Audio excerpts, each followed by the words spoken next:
What's up, Pathways Church? Welcome to today's Daily Dose. I'm Nathan Purifoy, your worship pastor. I'm super excited to be with you this week. We're going to jump straight in about a story with Elisha, a prophet in the Old Testament in 2 Kings. He's with an army and he's told the army that they're supposed to travel through the desert to get to where they're going. Now, there's a huge risk at traveling through the desert when an entire army of people.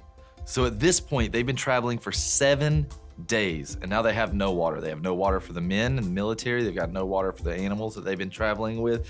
And this is what happens. Thus saith the Lord, make this valley full of ditches. So God has told them to dig ditches in the desert. For thus saith the Lord, you shall not see wind, neither shall you see rain. Yet that valley shall be filled with water, that you may drink, both you and your cattle and your beasts.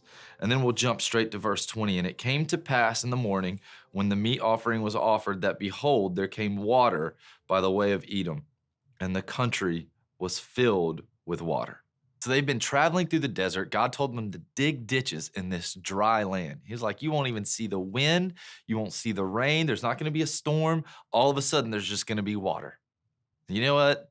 It would have been really easy to be like, this is the most ridiculous thing I've ever heard. I'm not digging ditches in the middle of a desert, just hoping that it magically fills up with water. But you know what they did? They dug ditches, and they didn't dig just a few. They dug enough for the entire army in the end to be able to drink, and for all of their livestock and animals to be able to drink. When God gives us a command, something to do, he gives us some direction, it's our job to do everything we can and allow God to do what only he can, right?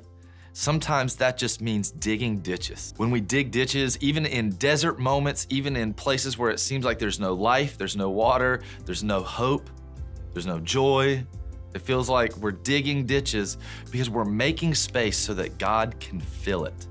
We're making space in our life. We're making time for God in the mornings and the evenings. We're coming to being part of the body of Christ and getting more connected with the body here, maybe at Pathways, or if you go to another church, or maybe you worship in your car on the way to work instead of listening to the radio. Maybe like whatever it is, make space. And sometimes that does mean digging ditches in your desert. That means even through difficult times, even through confusing times, even during turmoil, even during heartbreak, it's up to us to still dig ditches and to still make room for God. So I do pray for you guys regularly, that you're able to dig ditches, that you're able to give space for God to do something in your life. We'll see you tomorrow on the Daily Dose.